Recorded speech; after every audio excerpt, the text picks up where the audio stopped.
Bapak Ibu terima kasih.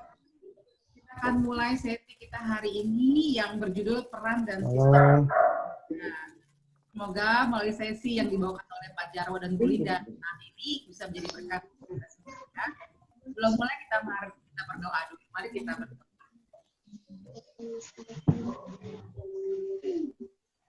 Allah yang maha baik, kami mengucap syukur karena di tengah-tengah situasi seperti ini kami masih boleh belajar tentang bagaimana menjadi keluarga yang lebih baik. Tolong kami Tuhan dalam belajar hari ini, tolong juga Pak Joko dan Bu Linda. Kedua orang ini kami boleh diberkati dan melalui dua orang ini menjadi keluarga yang baik.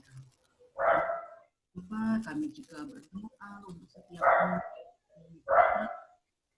setiap keluarga yang akan ikut dalam proses pada sore hari ini. Biarlah Tuhan boleh menyertai dan memberkati kami. Di dalam nama Tuhan Yesus, kami mau serahkan waktu ini ke dalam tangan. Amin.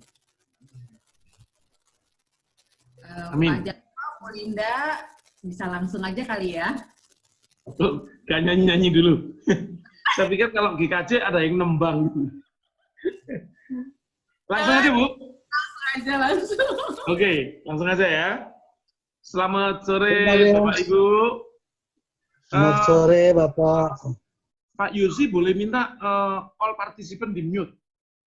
Nanti kalau mau nanya atau apa, lalu di unmute sendiri ya. Ya. Ini pertemuan keempat kita ya. Pertemuan keempat kita setelah knowing each other, komunikasi, kemampuan dalam keluarga. Sekarang peran dan sistem dalam keluarga. Peran dan sistem adalah perangkat dalam menjalankan keluarga.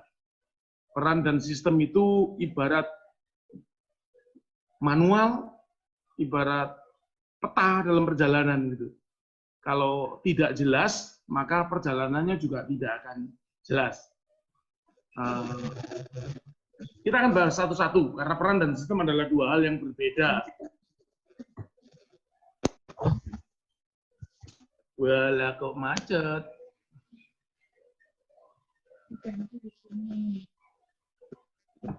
Nah.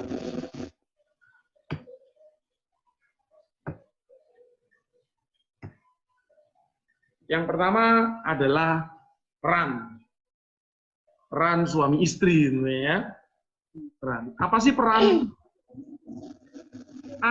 Beberapa saat yang lalu ada yang membuat posternya sebagai guyon-guyon di grup kita. Pernikahan itu ibarat workshop. Papa yang work, mama yang shop. Pas kita boleh menanggapi dengan guyon seperti itu, tapi inilah peran, gitu ya. Ada peran yang memang mencari, ada yang peran yang memanage, ada peran yang income, ada peran yang mempergunakannya, gitu.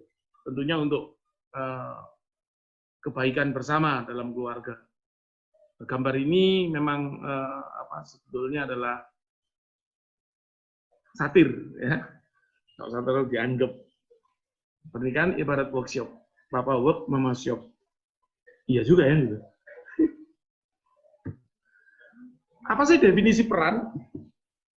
Peran didefinisikan sebagai keterlibatan dan tanggung jawab yang harus dijalankan dalam rumah tangga.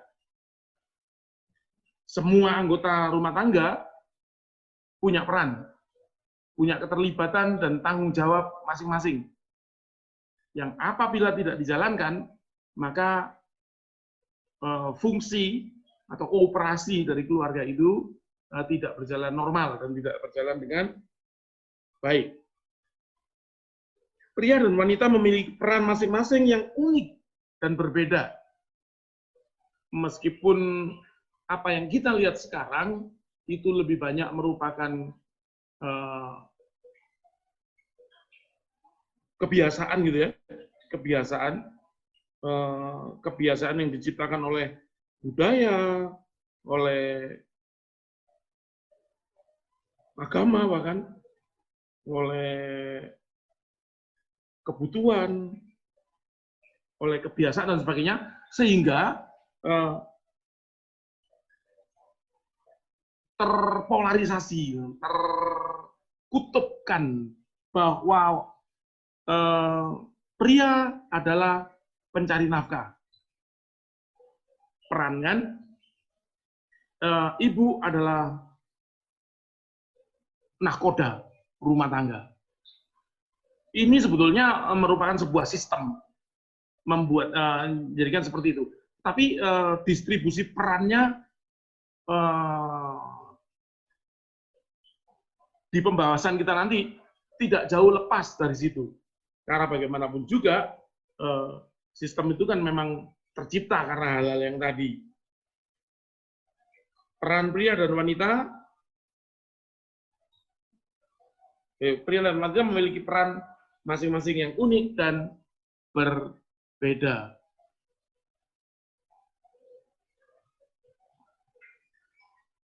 Nah, peran ini adalah anugerah dari Allah. Kemampuan menjalankan peran itu adalah anugerah juga dari Allah. Tanpa seizin Allah, kita nggak mampu lakukan itu. Tidak semua laki-laki ternyata mampu menjadi breadwinner, menjadi kepala rumah tangga yang baik. Enggak kan? Tetapi atas seizin Allah itu jadi. Nah, itu harus dipahami sebagai anugerah dari Allah. Anugerah yang harus dikerjakan dengan takut dan gentar. Jadi nggak boleh main-main dalam peran itu. Di kalangan kita, orang Jawa, berlaku pemeo yang ngomong begini, ono dino, ono upo, ada hari, ada nasi. Siapa yang ngomong begitu? Ketika kita di desa, semuanya bisa dijalani secara gotong royong, baik gitu. Mungkin itu bisa. Di desa tidak ada orang kelaparan. Kalau dia bisa minta tetangganya. Tetapi di kota tidak bisa seperti itu. Kehidupan normal tidak mengizinkan yang seperti itu. Paulus bilang, yang tidak bekerja, janganlah ia makan. Betul kan? Jadi, ketika menjalin peran itu, nggak bisa main-main.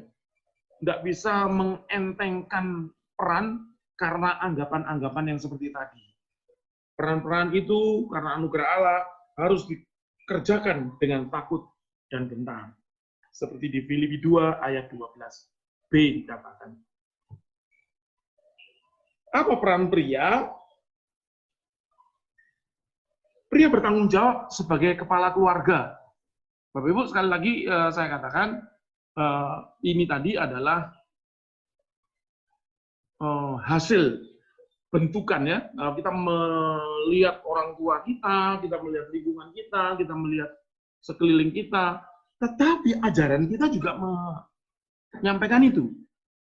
Bahwa lelaki akan membanting tulang, mencucurkan keringat untuk memenuhi kebutuhan kehidupan keluarganya. Lelaki bertanggung jawab sebagai kepala keluarga. Kepala itu lebih banyak dihubungkan dengan tanggung jawab, bukan kekuasaan. Kalau salah memahami, maka peran yang dijalankan bukan kepala keluarga, tetapi raja lalim. Nah, saya yang Jawa, Bu Linda yang Batak, melihat ini dari kacamata kebersamaan kami,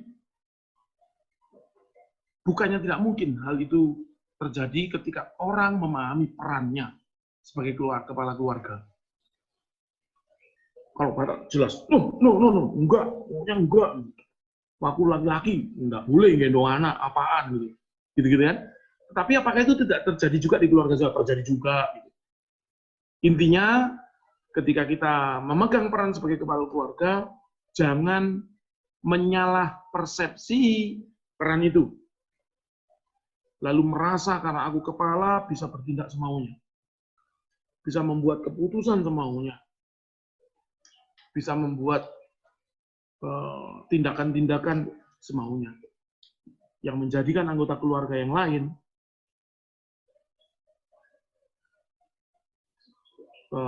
tertekan,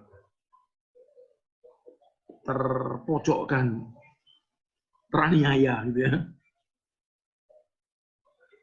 Karena dia bertanggung jawab sebagai keluarga, kepala keluarga bertanggung jawab atas kehidupan jasmani maupun rohaninya. Jasmani seperti kesehatan, kecukupan pangan, pendidikan, dan sebagainya. Tetapi dia juga harus menjadi orang yang bertanggung jawab bagi pertumbuhan rohani.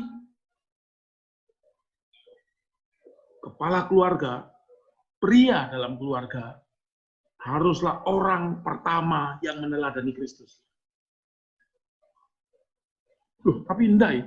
Saya dulu itu enggak Kristen ya. Yang Kristen istri saya dulu. Enggak apa-apa. Tetapi di dalam menjalankan peran keluarga, kepala keluarga, pria adalah orang pertama yang harus meneladani Kristus. Anda tidak bisa pakai alasan, istri saya yang membawa saya menjadi Kristen aja gak terlalu peduli. Kenyataan itu adalah sebuah hal yang mungkin nggak bisa disangkali ya, terjadi seperti itu. Tetapi sebagai kepala keluarga, sebagai pria, peran kita dituntut untuk orang pertama yang meneladani Kristus. Meskipun kita ada orang yang dibawa, dan yang membawa tidak mampu menjadi teladan bagi kita, kita harus orang pertama yang meneladani Kristus. Terutama di mata anak-anak. Terutama di dalam peran kita menjalankan fungsi sebagai kepala keluarga. Ketika kepala keluarga tidak menjadi orang yang pertama meneladani Kristus, jangan berharap keluarga yang dibentuk akan menjadi keluarga Kristen seperti yang diharapkan. Tidak punya patron, tidak punya contoh, tidak punya teladan, tidak punya pemimpin. Pemimpin rohani terutama.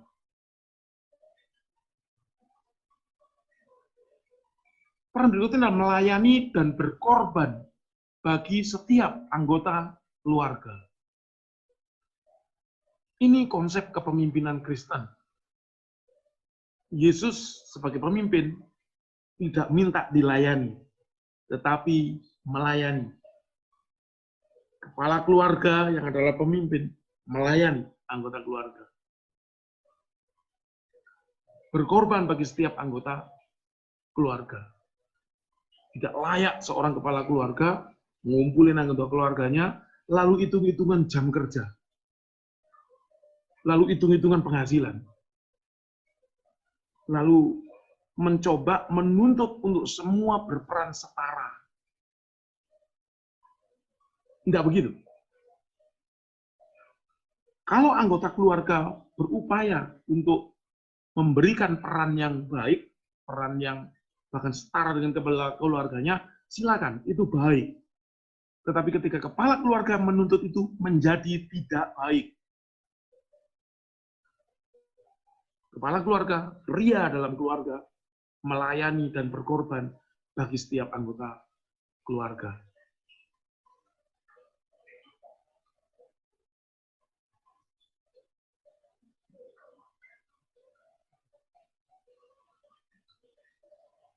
Stuart Scott di Biblical Manhood mengatakan, dalam upaya apapun harus ada pemimpin utama. Demikian juga di dalam keluarga. Tuhan memilih dan memperlengkapi Adam untuk peran ini. Di cerita Adam yang tidak panjang itu, kita melihat bagaimana Adam mengambil peran sebagai kepala keluarga. Kepadanya dikatakan, engkau akan bersusah payah mengerjakan tanah ini, keringatmu akan jatuh dan sebagainya, mengupayakan bumi ini untuk kehidupan. Jika kepemimpinan adalah peran yang diberikan Tuhan untuk pria, maka setiap orang perlu menemukan cara untuk memimpin. Enggak pasrah, kumaha engke wae, enggak bisa. Pokoknya ayo jalan bareng sana. Gimana nanti aja, nggak bisa. Para pria harus berpikir nanti bagaimana. Makanya perlu perencanaan. Perlu kesadaran bahwa peran itu ada padanya untuk menentukan perjalanan keluarga ini lebih lanjut. Perlu perencanaan. Perlu arah. Perlu pimpinan. Nah, pernyataan yang berikutnya menarik. Jika semua pria Kristen dididik untuk berani memulai dan memimpin, kenyataannya sebetulnya begitu, maka tidak akan sulit menemukan kepemimpinan di rumah maupun di gereja.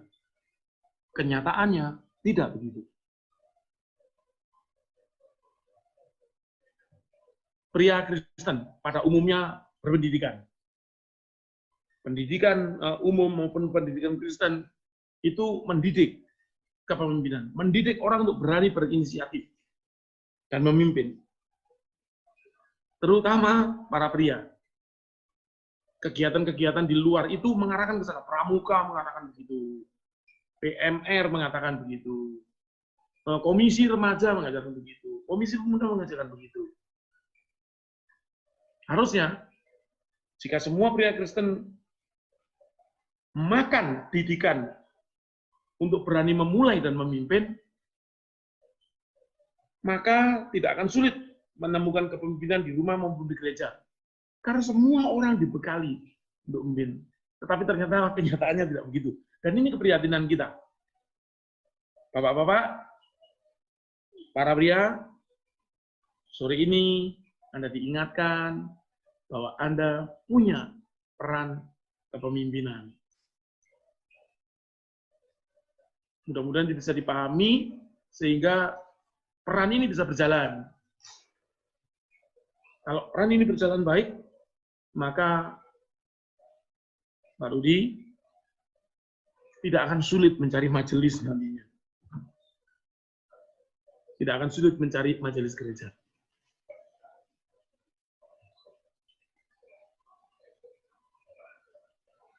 Peran pria yang lain adalah sebagai servant leader. Apa servant leader? Pemimpin yang melayani. Contoh pemimpin yang melayani di seluruh kehidupan tidak ada contoh yang lebih baik daripada pembasuhan kaki pada waktu perjamuan malam terakhir. Itulah servant leader. Pemimpin yang melakukan kepemimpinannya dengan melayani. Yesus memberi contoh nyata banget kepada kita. Sebagai servant leader, pemimpin yang melayani, kita harus menjadi inisiator dalam melayani. Jangan menjadi orang yang sulit sekali dibujuk untuk diajak melayani. Itu bukan servant leader. Itu follower yang sulit sekali untuk diajak menjadi leader. Harus menjadi inisiator dalam melayani. Di dalam pelayanan, kalau tak ada elang, akulah elang. Sekalipun kita adalah belalang waktu itu. Kadang pelayanan tidak menunggu orang yang sudah betul-betul jadi dan mampu. Pelayanan seringkali membutuhkan orang yang siap dan mau. Itu leadership. Itulah jiwa kepemimpinan. Itulah orang-orang yang memberanikan diri menjadikan inisiator dalam melayani. Peran pria sebagai servant leader yang lain adalah menjadi model. Menjadi model dalam kerohaniannya. Berat tantangan yang dihadapi para pria atau orang Kristen pada umumnya saat ini dalam mempertahankan kehidupan rohani. dalam mempertahankan kekudusan kehidupan kekristenannya.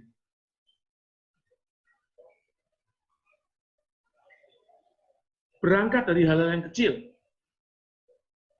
Orang sering harus meninggalkan hal ini hanya karena alasan loyalitas. Karena alasan kompak dengan teman.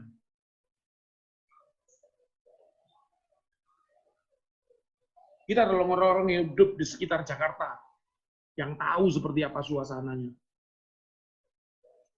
Pulang kerja itu, pulang langsung sebetulnya ya bisa, lama aja karena macet gitu kan. Tapi tiba-tiba banyak kegiatan yang dilakukan.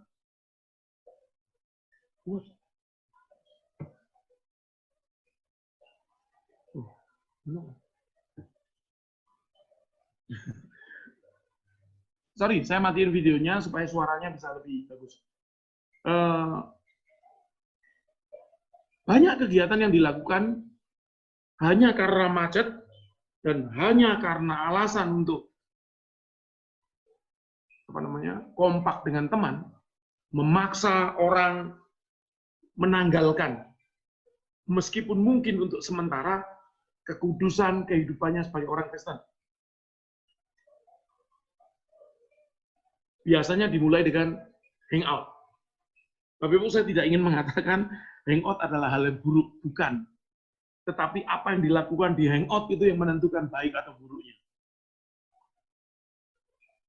Sekarang bertebaran kafe di mana-mana. Sekarang bertebaran warung kopi di mana-mana. Mulai dengan begitu.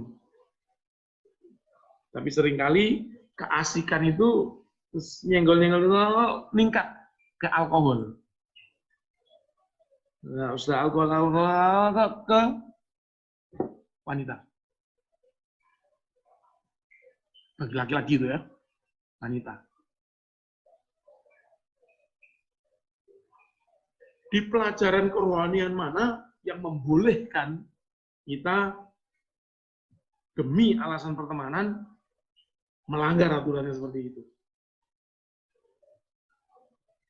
Tapi kan aku tidak berzina, alasannya begitu kan? Taurat yang ngomong jangan berzina. Apa yang Yesus katakan kepada kita? Hukum Taurat mengatakan kepadamu jangan berzina. Tetapi aku mengatakan kepadamu, jikalau kau melihat seorang perempuan dan kau menginginkannya, engkau berzina. Padahal yang bisa dilakukan lebih dari itu, lebih dari sekedar menginginkannya.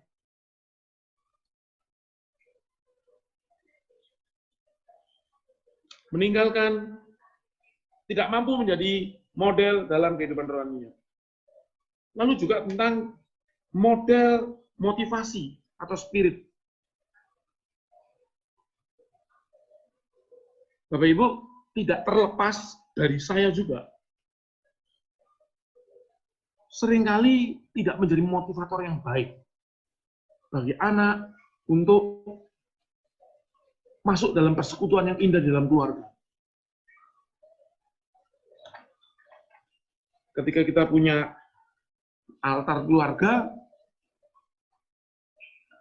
kita tidak menghidupinya. Sampai kadang-kadang harus diingatkan sama istrinya gitu. Ayo Pak, ibadah Pak. Sebentar lagi, wah ngurusin kerjaan atau apa. Para ayah, para pria, para kepala keluarga, jadilah model yang memotivasi terhadap seluruh anggota keluarga untuk dekat dengan Tuhan, untuk menghargai anugerah dan kehidupan. Jangan menjadi model bagi kemalasan. Jangan menjadi model bagi kelambat-kelambatan. Jangan menjadi model yang memotivasi orang untuk menunda-nunda pekerjaan. Seringkali kita menegur anak-anak kita, kenapa kamu begitu? Anak kita ngomong, Bapak juga begitu. Nah, itu berarti kita menjadi model yang memotivasi buruk kepada mereka. Servant leader adalah juga model dalam tanggung jawab. Kepala keluarga, pria, para ayah, tadi dibilang berkorban untuk keluarganya. Artinya mengambil tanggung jawab lebih. Mengambil tugas duluan dan mengambil hak paling akhir. Harusnya itu. Karena tidak akan pernah berperan sebagai servant leader yang menjadi model tanggung jawab ketika kita meminta, menuntut hak yang sama. Para prajurit boleh begitu, jenderal tidak boleh.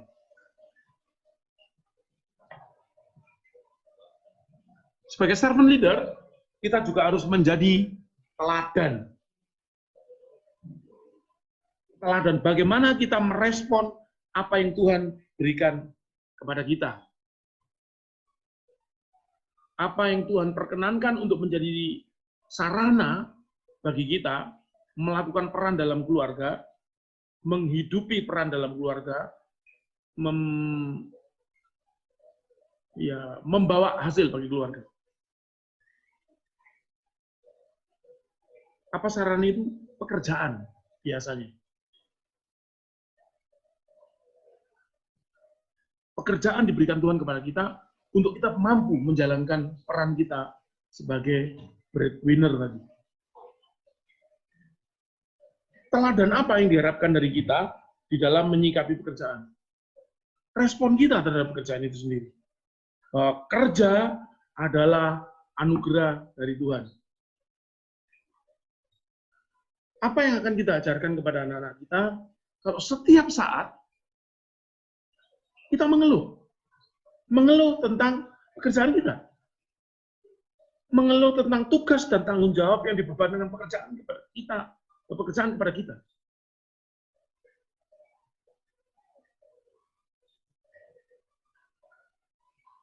Membiarkan anak-anak dan anggota keluarga setidaknya 1 minggu kita pasti bolos 1 kali, menjadi teladan macam apa itu? Kerja adalah anugerah. Dia harus direspon sebagaimana mestinya. Disyukuri, tanggung jawabi, dilakukan dengan sebaik-baiknya. Sebagai respon atas anugerah yang diberikan Allah kepada kita. Melaluinya juga, melalui respon yang kita berikan juga, sebenarnya kita mendidik anak-anak untuk bisa merespon anugerah Tuhan melalui kerja yang kita lakukan.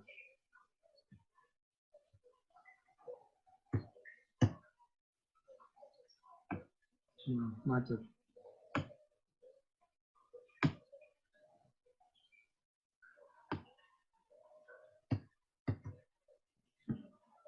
Maaf, agak macet ininya.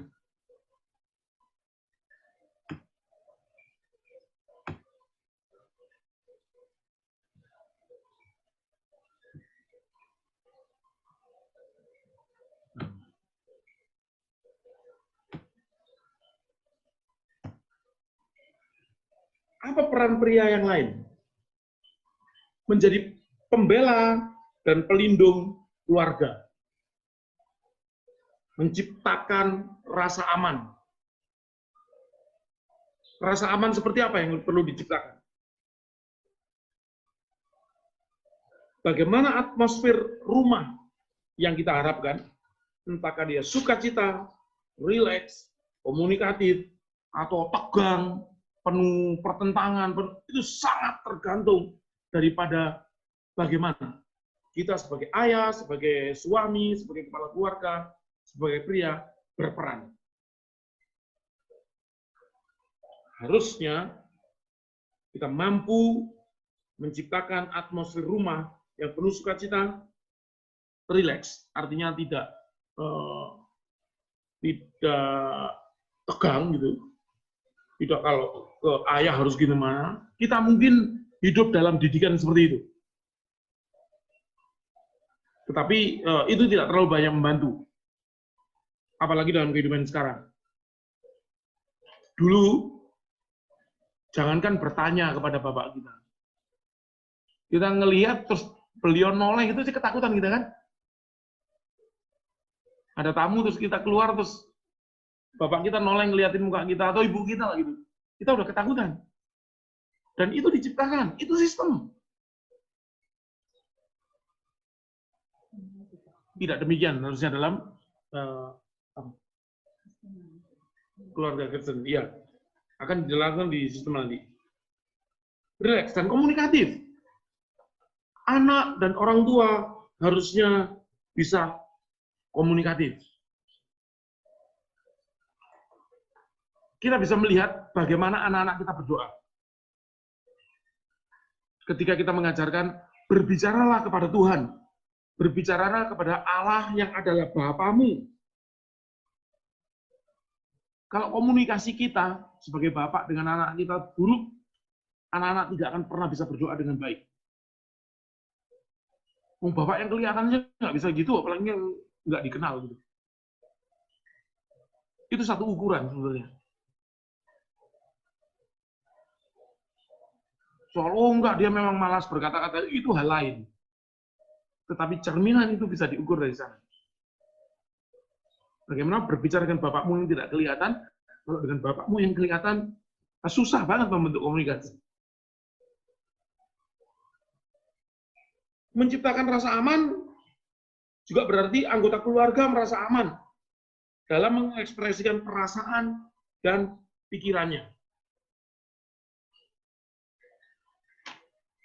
Kita adalah generasi sisa yang masih mengerti dan tahu bagaimana orang tua kita dulu bersikap.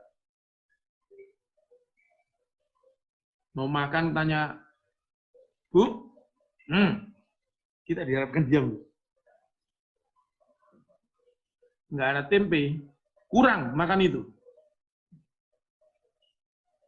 Apa kita masih begitu sama anak kita? Pengalaman membuat anak-anak jadi trauma nih ngomong sama bapak, ngomong sama ibu, gitu. Menakutkan. Mereka merasa tidak aman.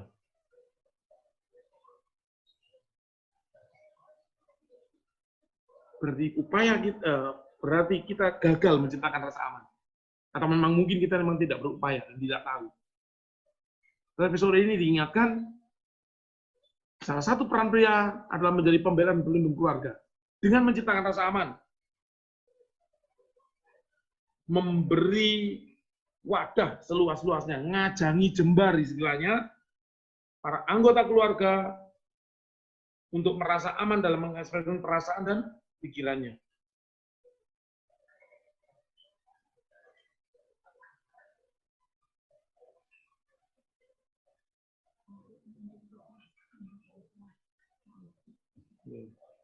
Menciptakan rasa aman juga berarti menunjukkan integritas. Menunjukkan disiplin diri, menunjukkan konsistensi dalam bersikap dan bertindak. Punya alasan yang jelas, sehingga terperkirakan gitu. Anak-anak tahu kalau begini, Bapak pasti maunya begini. Kita harus begini, kalau tadi diomongin dulu kita, itu hasil pendidikan. Tetapi banyak loh, Bapak yang tak terperkirakan, tak terprediksi gitu. Anaknya apa, tiba-tiba dapatnya keplak. Punya guru yang seperti itu dulu. Tidak terprediksi, jadi kita takut sama orang ini. Umumnya kalau orang ngomong baik, akan disambut baik. Tapi mut-mutan aja gitu. Jadi kami merasa tidak aman dengan guru itu sebetulnya. Lagi ngomong laporan itu keplak duluan gitu. Lalu peran dia sebagai pembela dan pelindung keluarga adalah menciptakan, menjaga, dan menghidupkan family altar. Ketika kita ngomong bahwa kebaktian keluarga dan sebagainya, itu para ayah, para bapak, para pria dan para suami yang harus berperan paling aktif. Tugas dan tanggung jawabnya ada di sana. Boleh nggak kadang-kadang kebaktian keluarga, persekutuan keluarga dipimpin oleh istri? Boleh. Itu kan menunjukkan peran juga membagi tugas gitu ya. Tetapi kalau selalu dipimpin istri, Anda tidak berperan. Karena meninggalkan tanggung jawab yang diembankan oleh Tuhan tadi.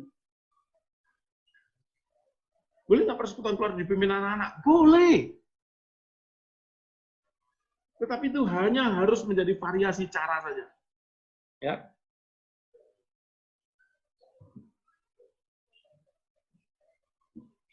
Men, husband and fathers are called to be good leaders. And a good leader is loving, caring, and a good listener. Saya terjemahin ya. Bahasa Jawa nih terjemahannya. Bojo lan bopo.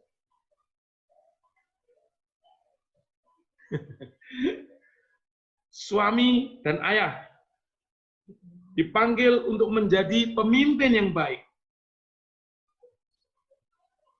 Dan pemimpin yang baik itu mengasihi, bertanggung jawab, dan menjadi pendengar yang baik. Mana yang kita lakukan?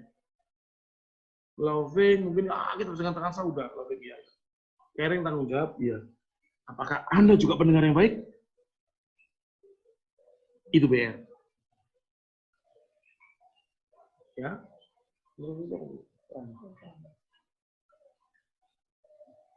Role kita sebagai laki-laki, peran kita sebagai laki-laki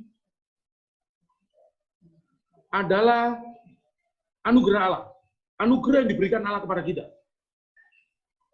Oleh karenanya harus dihidupi. Dilakukan dengan takut dan gentar tadi kan. Sebagai pelaksanaannya, maka dengan sadar fungsi dan peran kita sebagai peran kita sebagai suami adalah menghidupi tanggung jawab itu. Ketika kita mampu melakukan itu, maka kita akan mendapatkan hormat dan penghargaan dari istri dan anak-anak kita.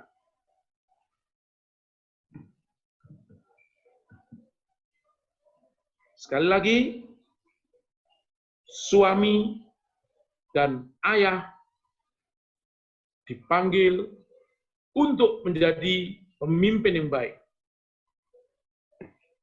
Dan pemimpin yang baik itu mengasihi, bertanggung jawab, dan pendengar yang baik.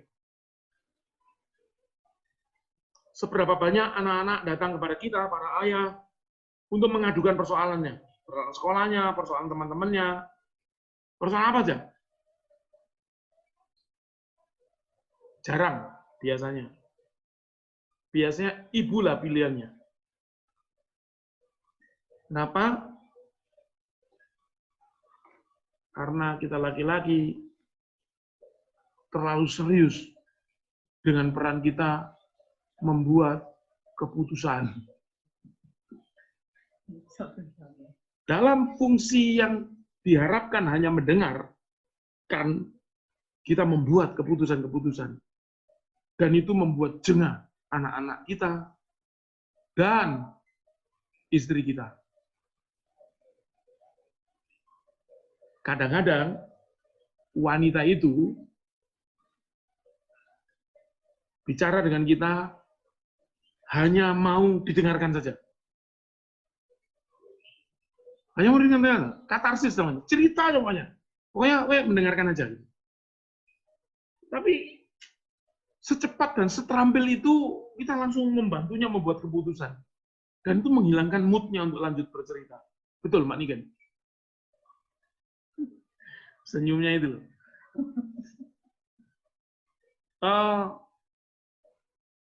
Bapak-bapak, sampai di sini peran suami. akan dilanjutkan oleh Bu Linda di dalam peran wanita. Silakan Bu. Ditunggu Bu Niken. Selamat sore Bapak Ibu terkasih. Kita lanjut. Saya mau nambahi prolognya Pak Jaro tadi. Jadi kenapa kita harus membahas peran sore ini dan kenapa itu menjadi penting? Karena ketika kita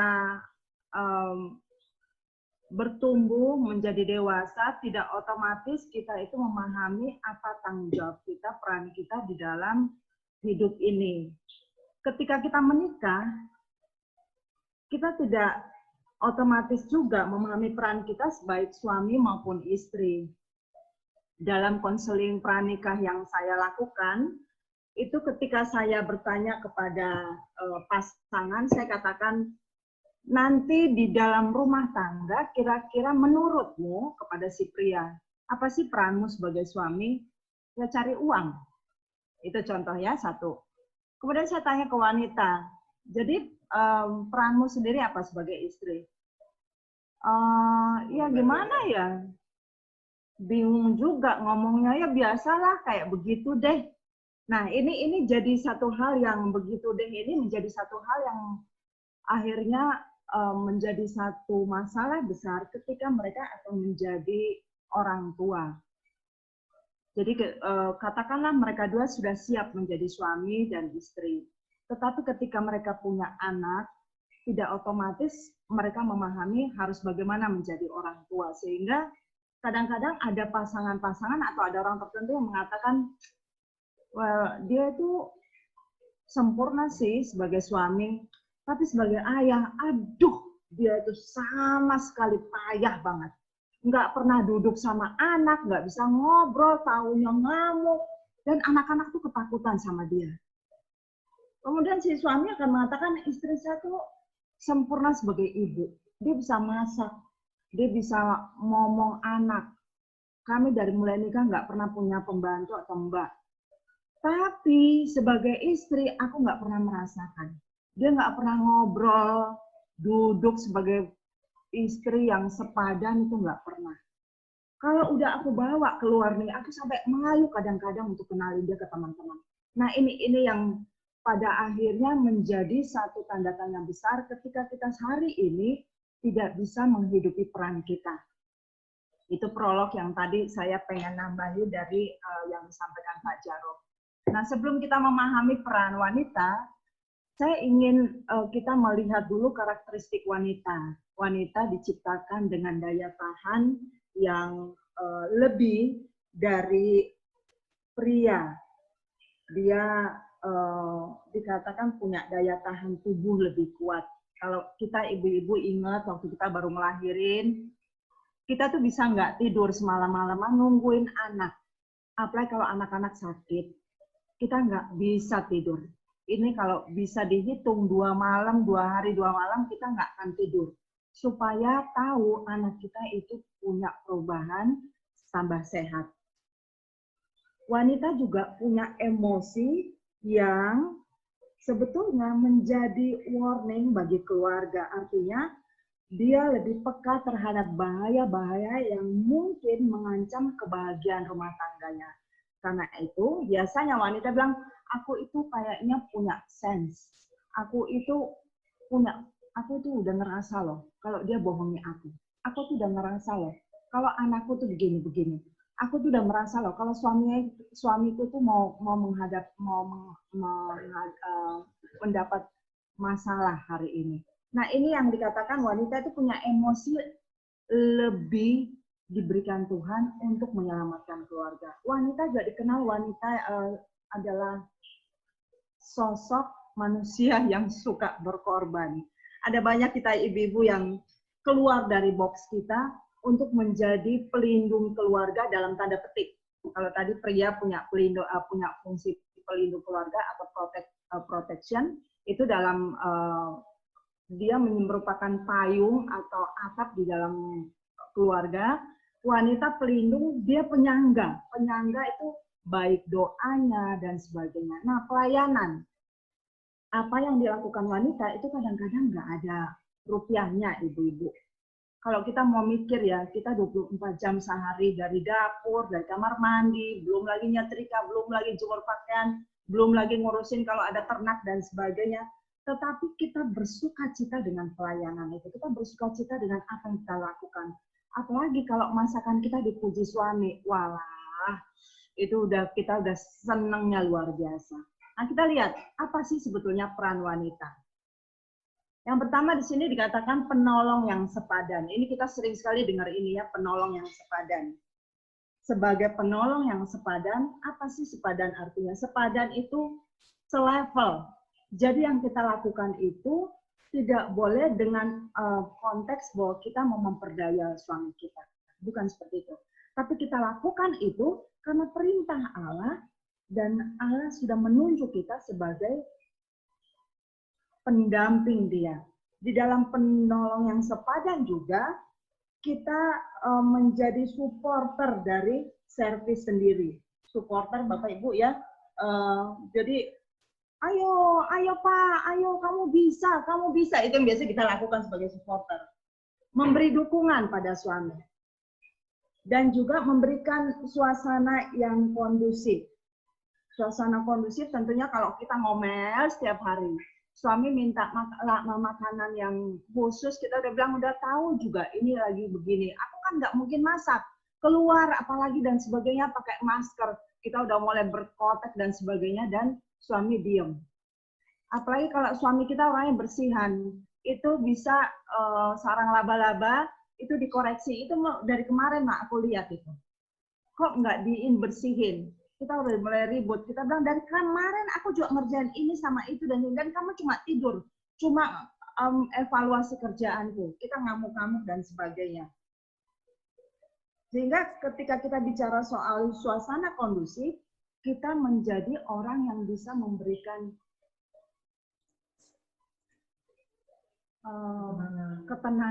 ketenangan bagi siapapun di rumah. Tidak hanya kepada suami, juga kepada istri. Kita juga mengisi celah kekurangan suami.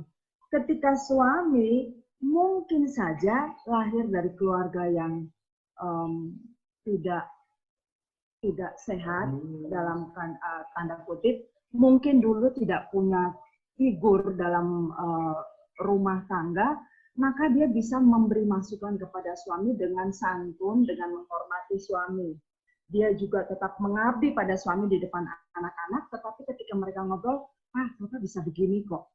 Mama tahu, Papa tuh keren banget ya. Kemarin tuh Papa udah coba, tapi Papa nggak gampang buat itu, tetapi Mama tetap memuji Papa terus mau lakukan itu.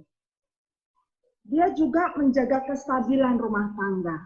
Ketika mungkin suami tidak mampu untuk menyediakan lebih rupiah, dia mungkin bisa muter otak untuk mengalihkan dari hal yang lain. Atau mungkin mengubah yang hari itu menunya ayam satu bulan katakan 5 kali, mungkin dia bisa bikin 2-3 kali, tetapi mungkin bisa masak tahu tempe bacem ya, rasanya kayak ayam juga, daging juga misalnya gitu ya. Jadi dia sebagai sosok yang menjaga kestabilan rumah tangga, termasuk di dalam hal emosi, termasuk di dalam hal keuangan, termasuk di dalam hal komunikasi. Kalau suami udah ngamuk-ngamuk, ya udah, kita ibu-ibu jaga kestabilan dengan tenang dan diam. Nggak usah nambah-nambahin, nggak usah ikut teriak-teriak karena merasa bahwa gua juga bisa. Dan kita harus menjadi teman bicara yang sepadan. Artinya tetap menghormati suami di dalam segala apa yang kita mau kasih masukan. Bagaimana dengan peran domestik? Peran domestik ini kita sebagai ibu maupun sebagai istri maupun ibu mencintai dan menghargai tugas-tugas rumah tangga, rutin dan sederhana. Tadi saya katakan di awal, tugas kita ibu-ibu ini kadang-kadang nggak ada rupiahnya ya, 24 jam, bahkan bisa dibilang 48 jam, tetapi toh kita masih tetap dituntut untuk lakukan itu terus dan terus. Nah, ada wanita yang tidak siap menjadi ibu rumah tangga. Dia merasa kalau masak, dia harus cincang bawang, itu kukunya nanti patah. Dan dia udah merasa tangannya itu kegores-gores nggak nyaman. Belum lagi rambutnya nanti kena minyak dan sebagainya. Ini yang penting dipahami. Memang tugas kita nggak ada rupiahnya, nggak bisa dikatakan dapat work seperti kita kerja di kantor. Tetapi kita ikut memelihara kesejahteraan rumah tangga, menciptakan sweet home, dan tidak merasa tanpa merasa diperbudak suami. Pekerjaan menghasilkan uang bukan alat untuk membebaskan kita dari status kita sebagai istri dan melarikan diri untuk dapat aktualisasi di kantor. Tetapi justru demonstrasi kita, ketaatan kita terhadap suami, dan juga ketergantungan kita kepada suami, kita tahu bahwa Allah menginginkan kita menjadi satu di dalam peran kita sebagai suami istri, di dalam rumah tangga. Yang ketiga, sebagai partner dan teman pewaris kasih karunia. Di sini adalah peran yang dituntut kepada kita, mewakili suami pada masa kevakuman kepala rumah tangga. Katakan saya kasih contoh deh. Ada masa-masa beberapa tahun Pak Jarwo itu sering keluar kota memberi training. Pada saat dia keluar kota, tentunya saya nggak bisa mengandalkan dia untuk memimpin family altar. Saya ambil alih itu. Pada saat dia keluar kota, saya nggak mungkin bisa minta tolong dia untuk take care satu anak, karena kami punya 2 anak. Saya handle semuanya. Sekaligus misalnya antar mertua yang waktu itu stroke. Sekaligus mengantar mama misalnya harus pergi kebaktian. Jadi kita yang harus isi kevakuman. Bukan kita merasa diperbudak, tapi ini adalah peran yang diminta sebagai partner dan teman pewaris kasih karunia. Berani memikul tanggung jawab utama. Ini seperti Deborah yang bangkit memimpin Israel karena Barak tidak berani memikul tanggung jawab. Nah, begitu juga kita pada masa-masa tertentu sebagai istri, di mana tugas, tanggung jawab primer itu nggak bisa ditunda. Contoh, ketika suami sakit misalnya, ya, sakit sehingga dia nggak bisa kerja lagi dan kemudian harus mundur dari kerjaan, istri dengan sukarela kerja untuk menghidupi keluarga. Nah, di situ bukan dikatakan kita diperbudak, bukan. Tetapi memang ada, pada waktu itu ada sebagai teman pewaris kasih karunia. Atau mungkin suami tidak bertanggung jawab. Istri dengan sukarela tetap mendidik anak-anak. Jadi, ada satu keluarga, katakanlah, dari mulai menikah, itu istrinya yang banting tulang. Nah, ketika wanita ini diperhadapkan dengan satu situasi yang sulit sekali, anak-anaknya sudah remaja, dia katakan, aku harus bertanggung jawab atas rumah tangga yang sudah aku jalani. Dalam peran yang dilakukan ini, dia sebagai partner dan teman pewaris kasih karunia. Kita bisa mengatakan bahwa yang satu sisi ini tidak matang. Tetapi dia menikah. Nah, kita tidak mengurus yang satu ini, tapi kita melihat bagaimana anak-anak ini harus bertumbuh dalam kasih karunia Tuhan dan memiliki rumah tangga, memiliki keluarga yang penuh dengan kebaikan, keindahan, penataan yang baik, kemudian suasana yang nyaman. Bagaimana kita menghidupi peran? Karena ternyata di dalam keluarga nggak otomatis, tadi saya katakan di awal, ada anak-anak yang tumbuh tanpa papa dan mama, tidak otomatis kemudian dia bisa tekan tombol langsung bisa berfungsi, enggak.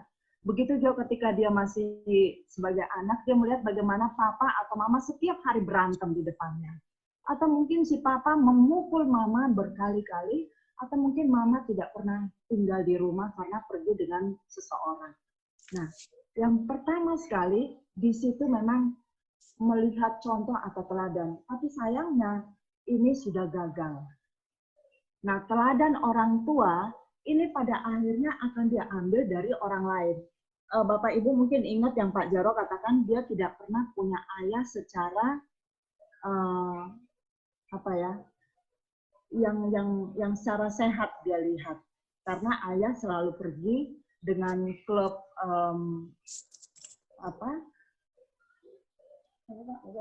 ludruk dan tidak berfungsi di rumah. Tetapi kemudian karena kasih karunia Tuhan, Pak Jarwo menghidupi, mendapat pelajaran itu dari keluarga-keluarga lain, bagaimana di dalam keluarga itu ada suami istri, ada papa, ada mama. Dia belajar dari situ.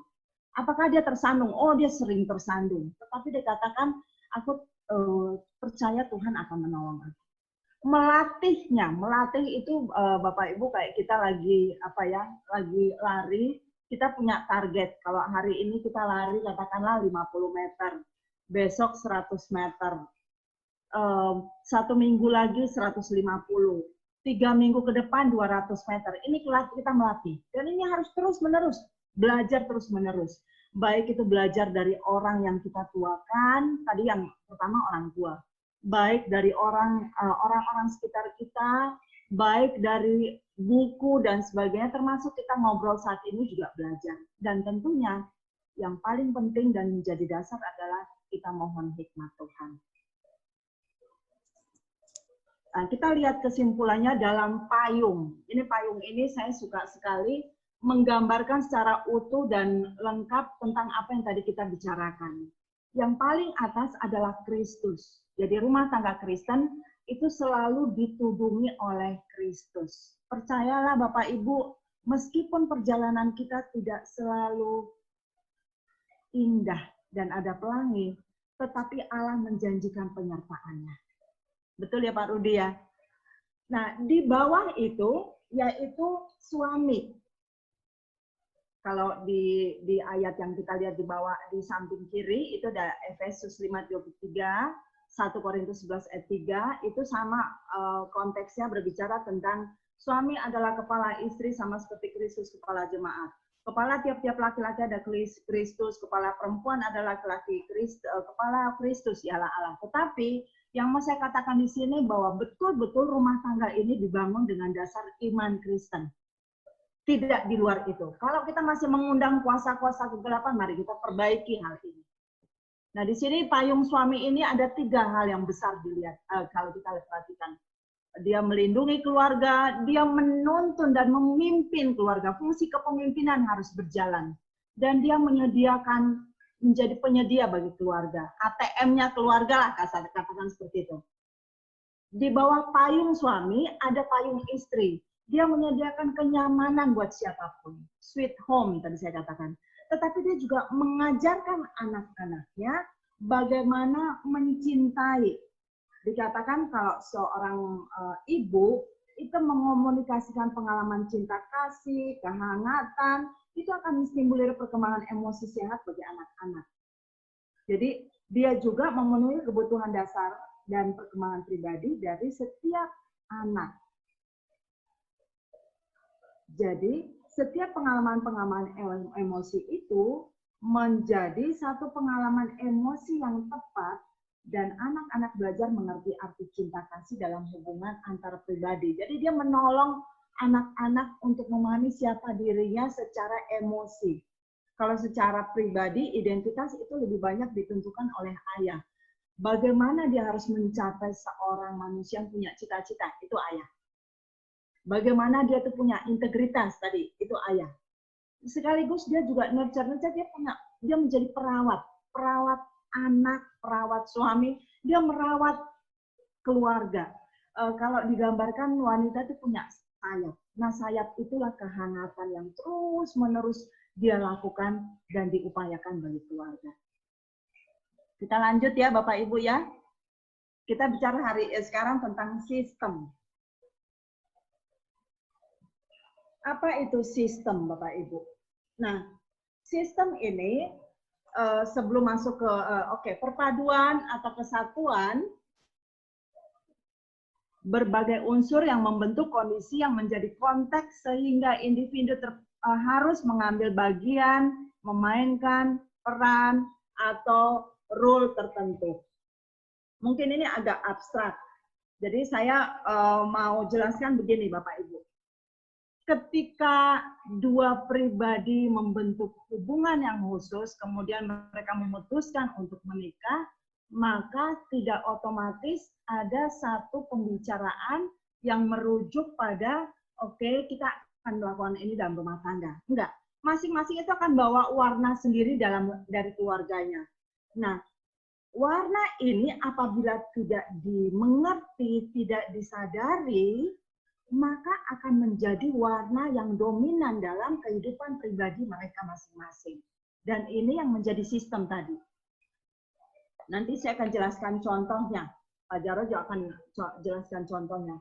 Jadi ketika mereka membentuk hubungan, dengan cepat mereka membentuk sistem, baik dalam komunikasi maupun dalam kehidupan secara utuh. Nah, di dalam sistem tersebut, setiap orang dengan keunikan pribadi masing-masing memainkan peran yang disukai.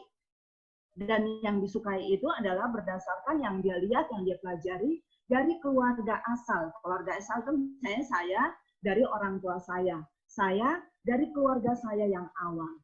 Jadi pergaulan, pengenalan yang singkat dengan pasangan itu enggak otomatis terus akhirnya dia bisa berubah dengan suami. Walaupun mungkin dia sampai S1, S2, S3 ya, tetapi enggak otomatis membuat dia memiliki sistem yang sehat. Nah, banyak konflik yang tercipta karena sistem ini sudah menjadi sistem yang tidak sehat. Kita lihat di sini apa yang membentuk sistem. Di sini ada 4 besar, budaya, kebutuhan, kebiasaan, agama. Budaya contoh, saya hidup dalam keluarga yang punya latar belakang budaya Batak. Di dalam budaya Batak, kami memegang satu tradisi, Bapak Ibu. Misalnya, saya pernah share di kelas, di dalam budaya Batak, laki-laki tidak boleh mengerjakan domestic job atau pekerjaan rumah tangga. Megang sapu itu pantang banget. Nggak boleh, apalagi mertua sampai lihat, wah kita akan dikuliahi. Laki-laki juga nggak boleh cuci piring. Laki-laki juga nggak boleh ngomong anak atau gendong anak. Itu pamali, menurut orang Batak atau tradisi Batak. Nah ini sudah menjadi satu sistem tersendiri. Belum lagi kebutuhan. Ada orang-orang yang lahir dengan kebutuhan yang betul-betul minim yang dia dapat, maka dia akan mencoba peroleh itu di dalam rumah tangganya.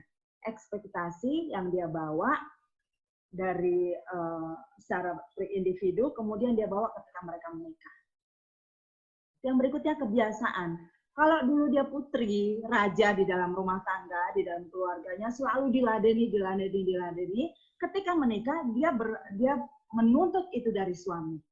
Kalau dulu suami adalah anak bungsu yang semuanya dihidupi dan diyakini bahwa dialah yang akan mewarisi semuanya dan sebagainya, maka setelah mereka menikah, suami akan terus memposisikan dirinya sebagai anak bungsu. Ini sistem. Agama. Banyak sekali kita atas nama agama, kita pakai orang untuk kehendak kita sendiri atau untuk kepentingan kita sendiri. Yang penting aku menang, itu pemikiran kita. Nah, nilai-nilai yang tadi saya katakan budaya, kebutuhan, kebiasaan, agama ini yang membentuk seorang individu dan jadilah sistem. Nah, sistem sehat dulu kita lihat, ini bebas berekspresi. Jadi orang yang misalnya menikah dan dia bebas melakukan itu dengan sukacita, dia mau untuk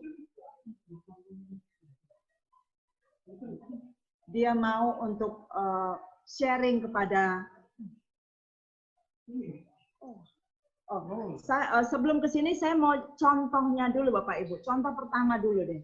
Jadi tadi yang empat yang pertama yang tadi saya katakan ini terbentuk di luar rencana individu ya. Dan si individu merespon itu berdasarkan nilai-nilai yang dia terima. Saya kasih contoh supaya kita nggak bingung bareng-bareng. Contoh pada suami istri yang dua-duanya bekerja. Mereka punya target adalah kejar target atau mereka pengen kaya dan sukses. Nah, karena mereka kejar target, maka mereka membatasi sekali waktu untuk berleha-leha. Mereka membatasi sekali waktu untuk senang-senang. Mereka batasi sekali waktu untuk ngobrol. Mereka batasi sekali untuk hal-hal tertentu yang menurut mereka bukan prioritas ke situ. Tapi pada akhirnya, ketika mereka melakukan ini, maka mereka mengabaikan mendidik anak. Nggak punya waktu lagi untuk anak-anak sama siapa? Ya sama mbak lah, sama neneknya lah, sama tetangga, sama kakak, dan sebagainya. Bahkan ada satu orang tua, selama 8 tahun anak tidur bersama bibi.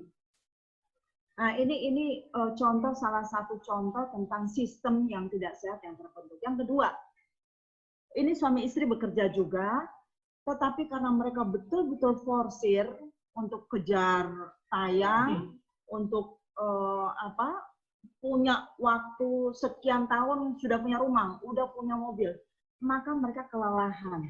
Yang satu contohnya di Jakarta, sementara katakan suami di daerah Sukabumi. Hari-hari mereka lalui seperti itu, dan waktu kebersamaan menjadi terbatas. Pada akhirnya, nggak ada lagi keintiman di antara mereka. Nggak ada lagi intimasi di antara mereka.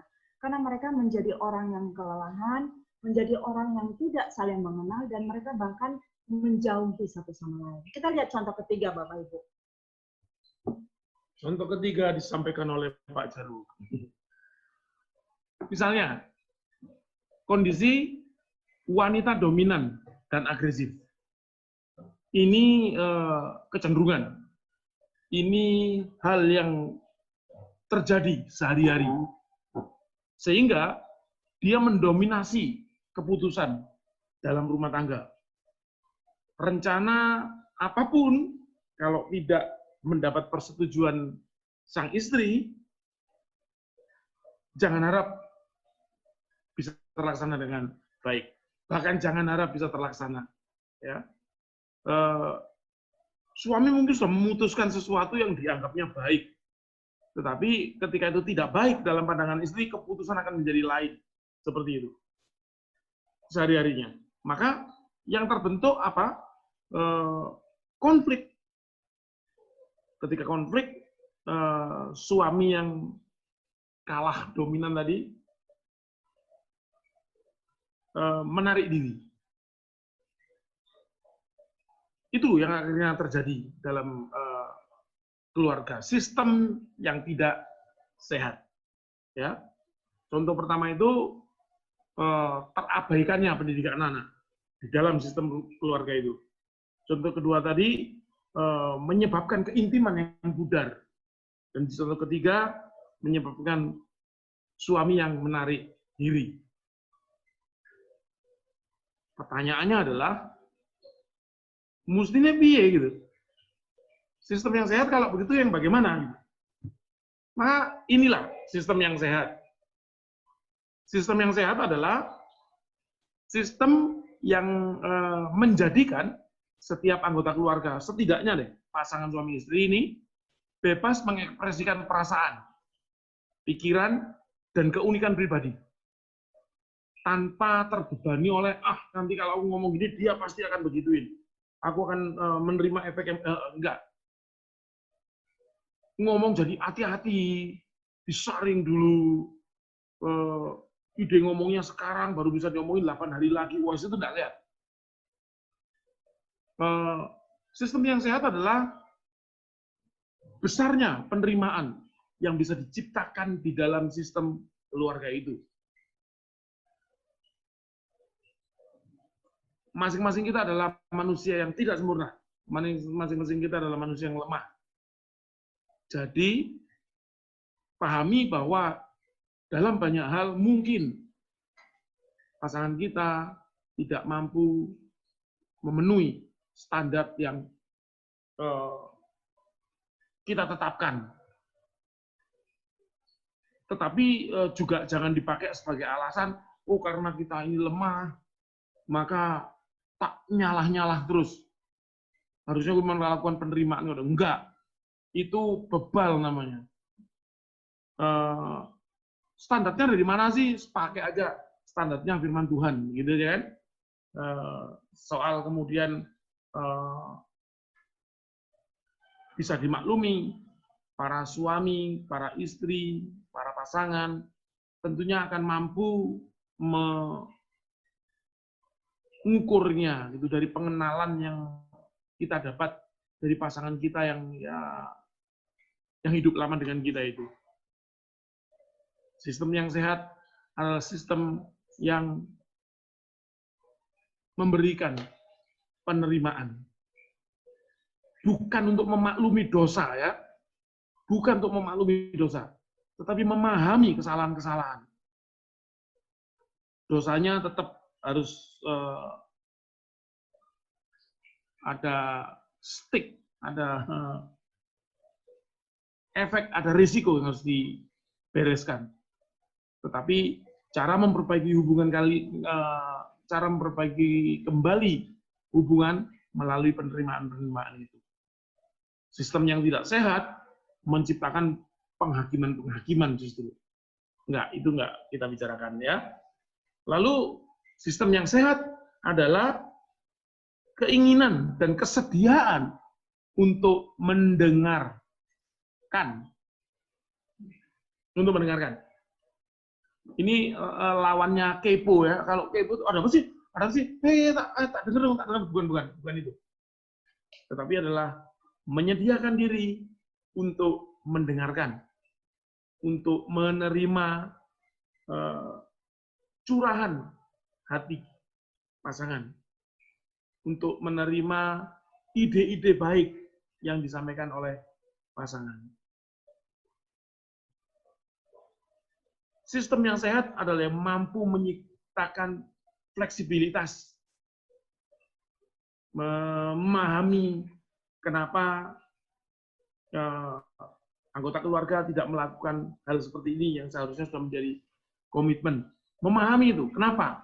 Mau mendengarkan alasan-alasannya, menerima kelemahannya, sehingga tidak salah A hukumannya ini, salah B enggak sekedar seperti itu.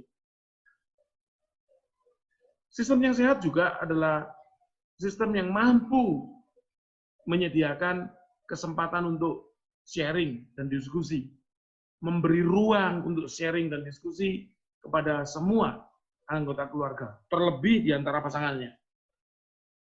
Sebab kalau tidak, semua apa kata bapak, semua apa kata ibu, sistem tidak sehat. Nanti akan kebentur ke salah satu dari 3 contoh di atas tadi. Contohnya banyak ya, kita cuma kasih 3 contoh, kira-kira akan seperti itu. Sistem yang sehat juga menumbuhkan, menstimulir kesukaan untuk belajar. Karena orang selalu bersyukur dan selalu mendapat hikmah dari sebuah persoalan yang timbul. Belajar. Bukan untuk nyala, nggak karu-karuna, salah aja lah, dosa aja, atau nanti kalau diselesaikan persoalannya kita belajar sesuatu. Bukan. Itu mencobai Tuhan Allahmu katanya. Tidak demikian ya.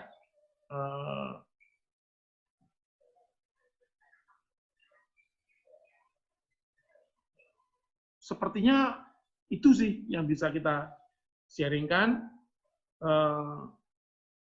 Maka kita tiba pada babak berikutnya. Diskusi. Bu Linda yang akan memimpin. Silakan Bu. Pak, ini ada di itu. Ganti biar kita. Enggak, Man. Silakan. Oke, Bapak Ibu, silakan. Itu Bu Linda. Silakan Bapak Ibu yang mau bertanya. Sini Pak. Iya, diskusi. Silakan Bapak Ibu. Nggak bisa, Ma. Bapak Ibu, daripada kami gambarnya mengganggu dan jadi hantu-hantu, kami matiin aja. Bu Eva, silakan. Aku tuku piro kowe kayak ngono. Pertama yang bertanya, umur saya Pak. Pak Yosi, boleh minta yang lain di mute dulu Pak Yosi. Banyak splenteran. Pak Yosi blonjo piro? Luar. Bu Eva silakan unmute lalu Tadi Pak iya. Bu Eva Nggak mau, nggak dengar. Halo, Bu Eva. Terima kasih ya Pak Jarwo dan Bu Linda. Oh iya, Bu. Mari, Bu. Silakan, Bu. Ya, saya mau tanya dulu boleh ya? Iya, Bu. Eh, Mungkin nggak sih kalau dalam kondisi-kondisi tertentu peran itu switch? Jadi memang apa harus begitu gitu? Itu pertama. Terus kedua, saya sebenarnya agak tergelitik nih ngelihat gambar payung tadi gitu ya, yang payung atas Tuhan, Oh iya, iya, iya. terus suami, terus istri. Mungkin nggak dalam pemahaman teologi yang tadi Bapak share sama Ibu, gambar payung itu justru bersamaan gitu ya, tetapi mungkin payungnya Tuhan lebih besar gitu. Memang kalau konteksnya Efesus agak susah gitu ya, tetapi misalnya kita pakai ayatnya dari Galatia 6 gitu ya, misalnya Galatia 6 ayat 2 kalau nggak salah yang bilang bertolong-tolonglah engkau gitu ya. Jadi Iya, Bu. Iya. model payung itu bukan Allah suami istri, tetapi Allah di bawahnya suami dan istri. Jadi Iya. yang menarik tadi tuh kata partner buat saya. Kata partner itu ada pada peran perempuan dan tidak dipakai di laki-laki.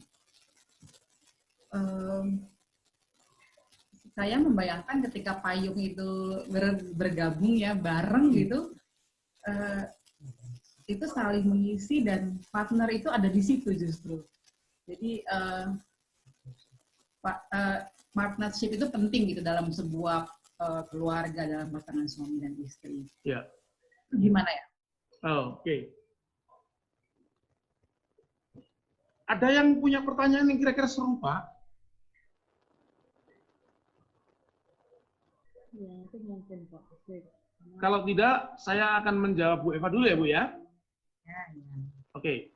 Tadi di awal, sebelum masuk ke peran yang terbagi-bagi itu, ketika kita masih ngomong tentang apa definisi peran, saya menyampaikan bahwa apa yang kita jalani sekarang ini lebih banyak dibentuk sistem karena keluarga, agama, dan sebagainya itu kan.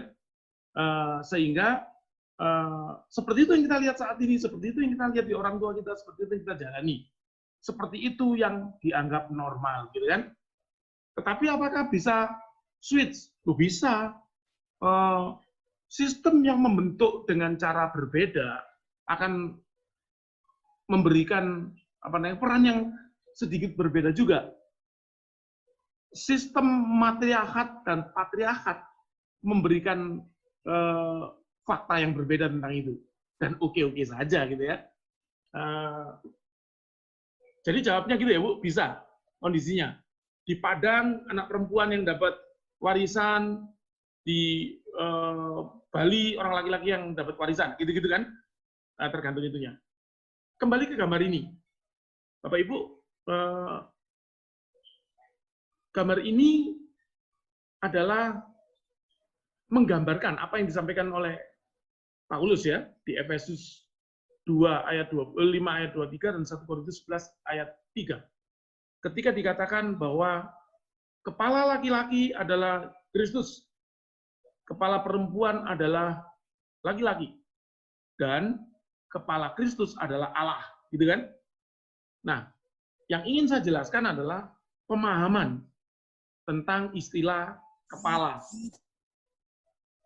Istilah kepala itu berasal dari bahasa Yunani kephale, yang artinya memang kepala. Apa maksudnya? Ketika Paulus bicara tentang ini, jangan gitu dulu. Kepala di situ tidak selalu, bahkan tidak diartikan selalu berkaitan dengan yang namanya kekuasaan, kepemimpinan, hak, perintah, dan sebagainya. Bukan. Tetapi kepala di situ mengacu pada sebuah pengertian sumber. Jadi kalau mau dibahasakan lagi adalah sumber laki-laki adalah Kristus, sumber perempuan adalah laki-laki, dan sumber Kristus adalah Allah. Apa sih maksudnya gitu?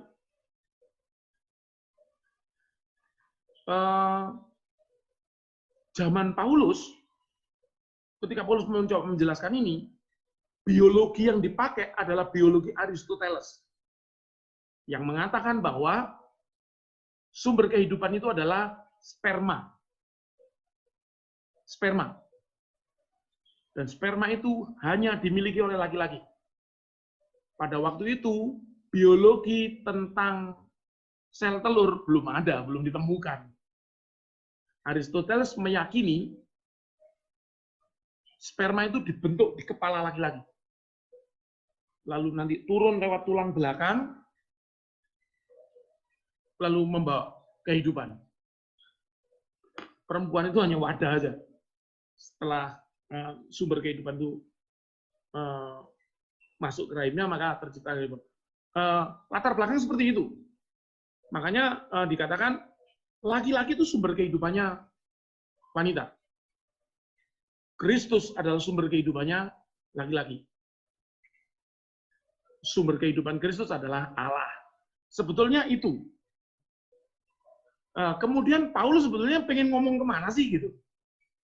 Paulus sebetulnya ingin menunjukkan kesetaraan yang Bu Eva maksudkan tadi. Cuman ketika contohnya adalah hubungan seperti ini yang diambil dari Kejadian 2, seolah-olah memang laki-laki dijadikan duluan, perempuan berikutnya. Jadi laki-laki adalah utamanya, perempuan apa tadi yang Ibu lihat, partner ya Bu ya? Partisipatif tadi ya, partner dan teman pewaris itu kan. Karena dasar dipakai adalah Kejadian 2. Tetapi di Galatia, Paulus mengambil sumber yang lain, mengambil sumber Kejadian 1. Di Kejadian 1 dibilang, diciptakanlah laki-laki dan perempuan. Udah, nggak perempuan dari laki-laki. Nah, atas dasar itu kemudian Paulus kembali ke ide awalnya, bahwa laki-laki dan perempuan itu sejajar di hadapan Tuhan. Itu sih Bu sebetulnya. Gambar payung itu cuma menjelaskan ini aja, Efesus dan Korintus ini. Tetapi sebetulnya idenya ke Galatia sana. Kita setuju dengan itu. Dan sepanjang yang kita bicarakan tadi, itu. Bu Linda mau nambahin. Saya nambahin jawaban yang nomor 1 tadi ya, Bu Eva, berdasarkan pertanyaan 1. Mungkin nggak sih perannya switch gitu? Sangat mungkin. Kalau tadi kita bicara tentang idealismenya peran, maka kita melihat realitanya sekarang. Oh, ternyata si suami itu tipe pekerjaannya menuntut dia di rumah. Sementara istri tipe pekerjaannya menuntut dia pergi dari rumah. Nah, sehingga dengan adanya tipe pekerjaan tersebut yang mengubah berbagai situasi, dibutuhkan komitmen di antara keduanya. Nah, kenapa ideal tadi wajib kita pahami? Karena banyak sekali sekarang keluarga tidak lagi menjadi sentral dari kehidupan. Kalau saya selalu menyebutnya, keluarga adalah laboratorium kehidupan. Nah, tetapi kenyataannya sekarang ini banyak sekali keluarga yang lumpuh. Sehingga anak-anak kita menjadi anak-anak yang kosong. Dia tidak punya lagi satu pemahaman tentang bagaimana ya harusnya menjadi papa dan mama. Bagaimana sih papa mama seharusnya ngobrol-ngobrol, itu nggak ada lagi. Nah, ini yang kita pengen hidupkan, tetapi tentunya masing-masing kita punya kaca yang berbeda. Tadi seperti pertanyaan Bu Eva, oh ya, sangat mungkin. Dengan memahami ada situasi yang kadang-kadang justru sebaliknya. Itu Bu Eva, tambahan saya. Demikian Ibu, cukup bisa diterima?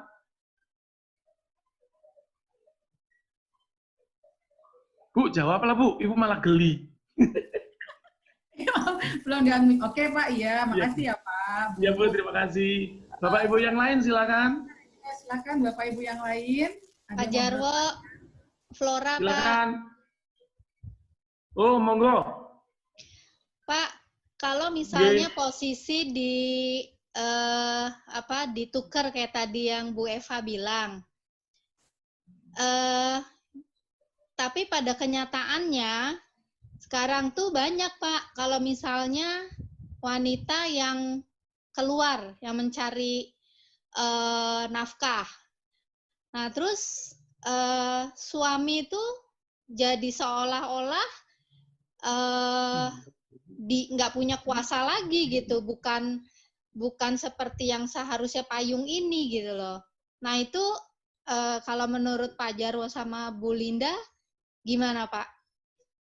Karena nggak bisa dipungkiri juga ya Pak, kadang kalau yang saya lihat pada kenyataannya, kalau wanita yang bekerja atau katakanlah dua-dua bekerja, tapi istri itu lebih besar penghasilannya dari suami. Kan banyak yang begitu ya Pak. Kalau posisi payung ini itu yang pada umumnya ya. Tapi sekarang kan di dunia nyata ini, di dunia kerja ini, malah istri itu penghasilannya lebih besar dari suami, atau katakan juga suami tidak bekerja, dia handle anak-anak semua. Nah itu jadi suka kebalik gitu loh Pak. Menurut Pak Jarwo sama Bu Linda, keadaan seperti itu bagaimana Pak? Oke, Bu Linda akan menjawab dulu, nanti saya akan melengkapi. Silakan Bu. Oke Bu Flora, dunia ini penuh dengan ketidaksempurnaan ya, kalau kita bilang. Saya ingin menjawab itu dari sisi premarital counseling.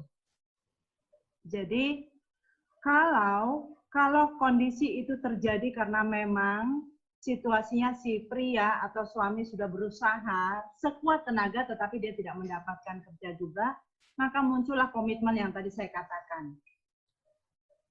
Gitu. Jadi ada situasi yang bisa dikatakan tidak lazim atau situasi yang tidak sempurna tadi.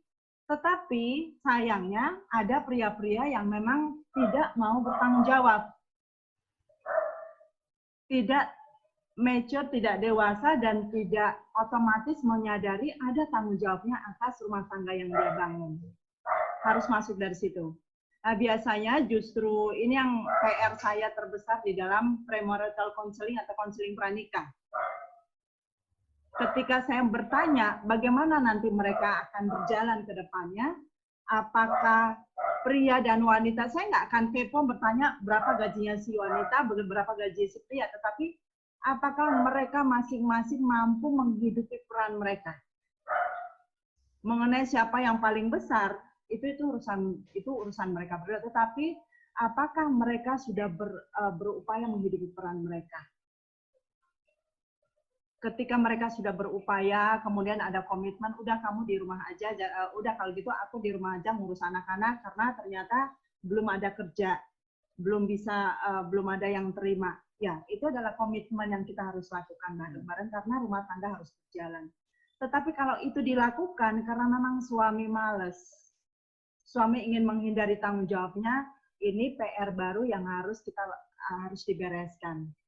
Itu Bu Flora.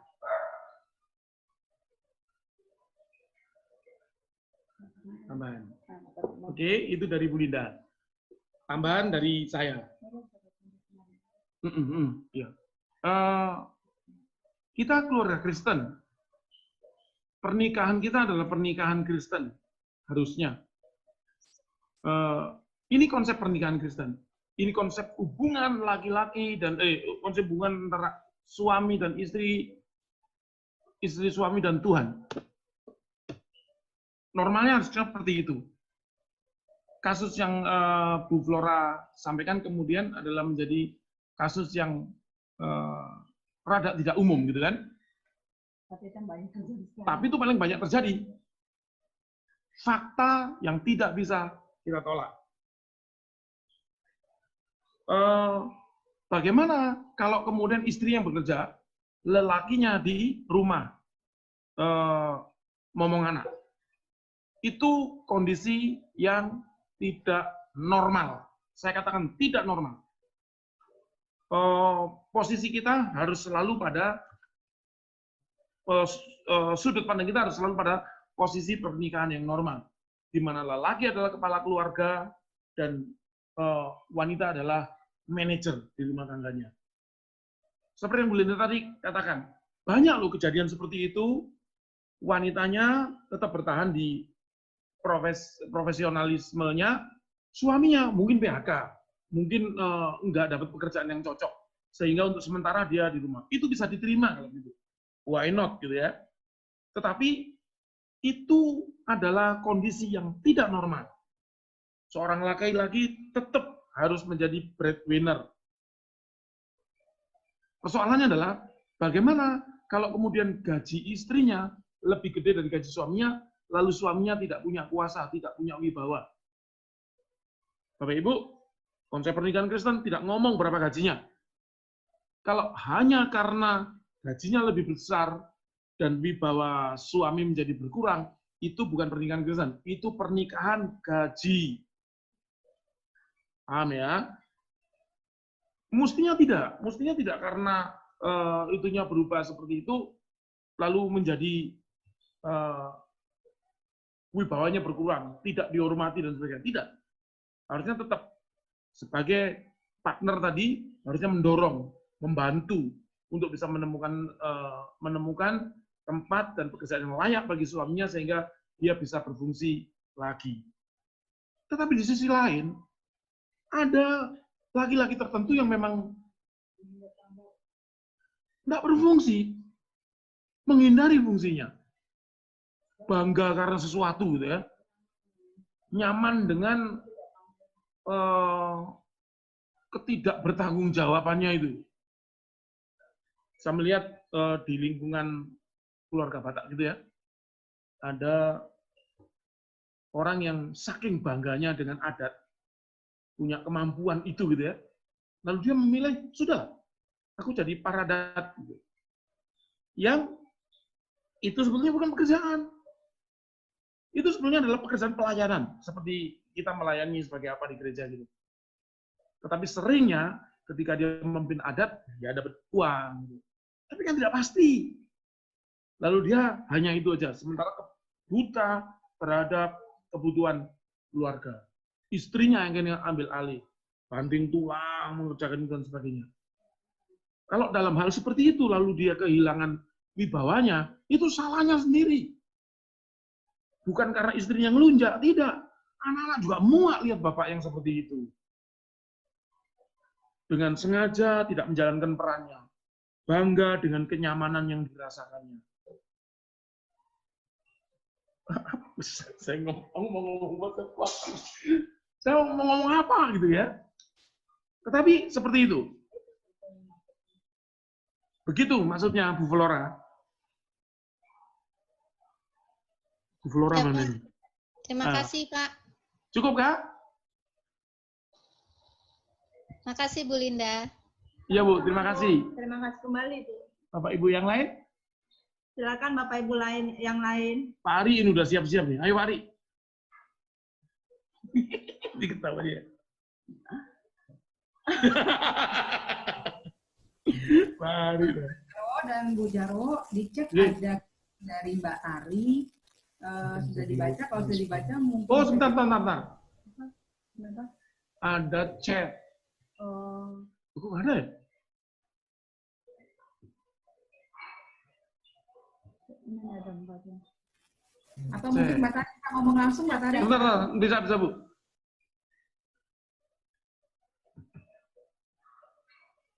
Oh. Saya setuju dengan payung ini, kata Mbak Tari. Terutama dalam pengambilan keputusan. Istri mengarahkan atau memberi pertimbangan-pertimbangan. Namun ujungnya istri mesti rela memberikan keleluasan bagi suami untuk mengambil keputusan dan dalam memimpin. Allah memberikan gambaran dirinya sebagai bapak. Menurut saya, pasti ada maksudnya. Kenapa bukan gambar ibu ya kan? Deborah, Esther, contoh-contoh pemimpin wanita, tapi hanya mengisi kekosongan, tak kemudian menikmati wewenang memimpinnya.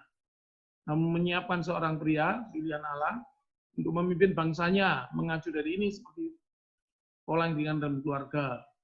Wanita bukan yang memimpin, tapi menyiapkan pria untuk kemudian memimpin keluarga. Istri dengan rela tunduk pada suami yang sudah dibentuk dalam Tuhan. Ini pendapatku aja ya. I might be wrong.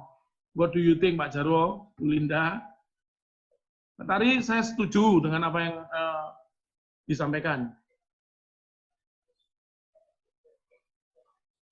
Seperti itu maksudnya.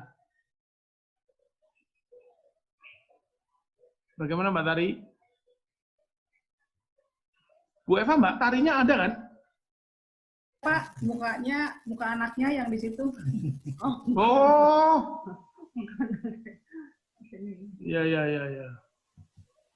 Enggak, dia ngetik 4 kali. Iya. Bagaimana Mbak Tari? Kalau Pak Jarwo videonya om lebih ini. Enggak. Nanti suaranya jadi buruk kalau videonya di on. Mau komentari dikit.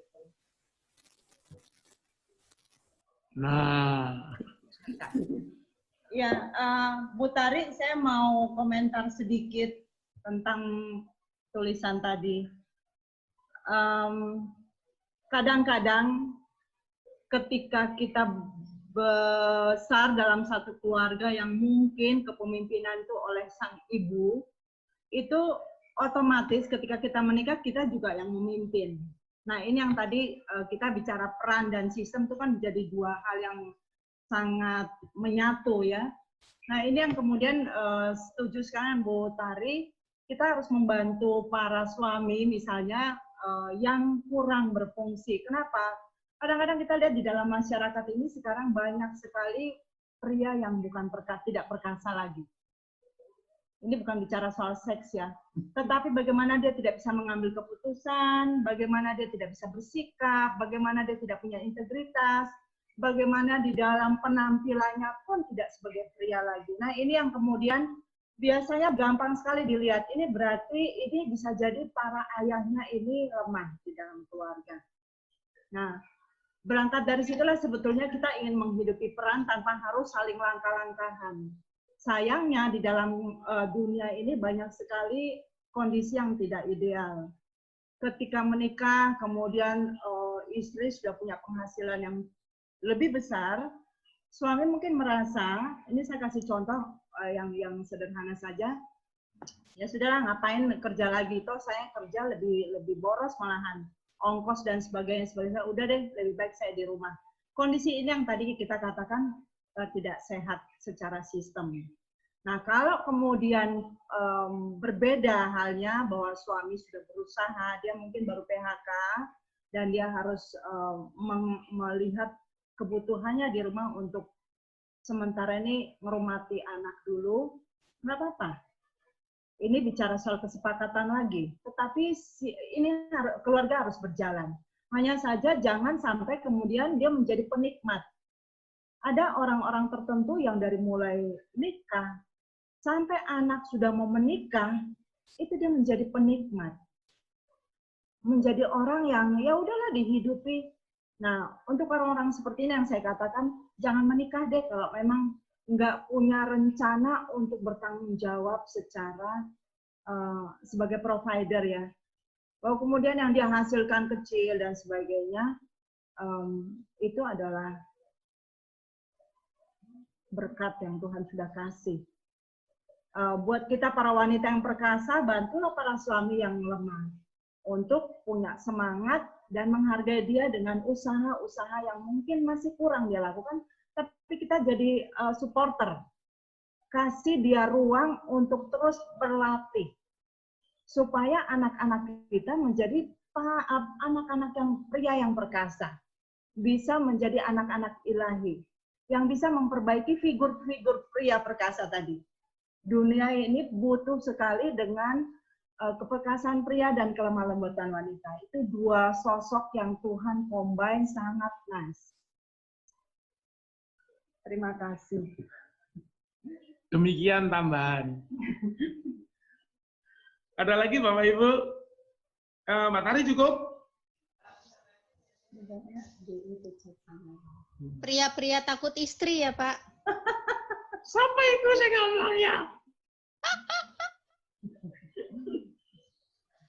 Ayo tunjuk tangan para bapak.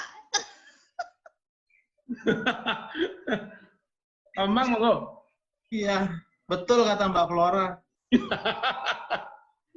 Saya itu pria takut istri, Pak.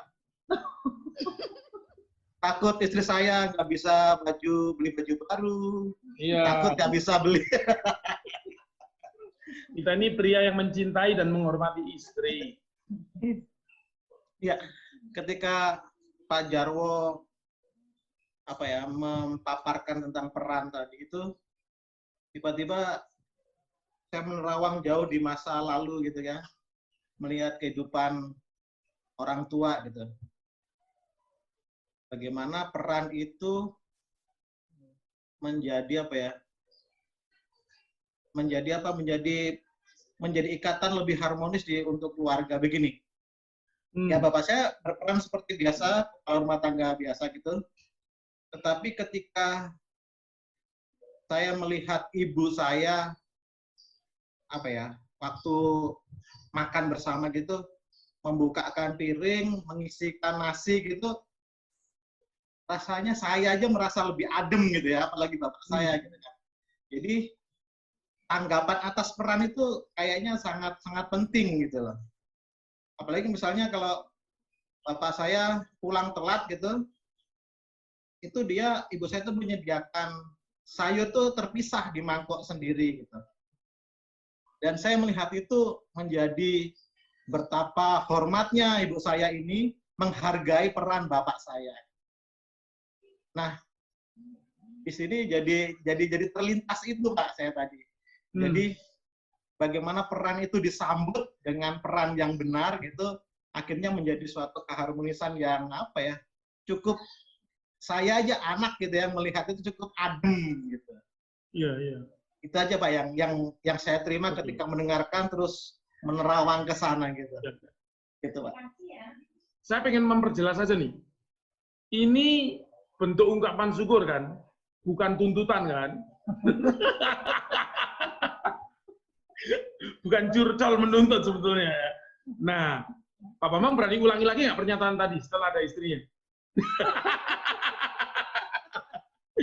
Ya Pak Bambang, ya terima kasih sharingnya. Pisahin Saras. Kalau ibu yang lain ada?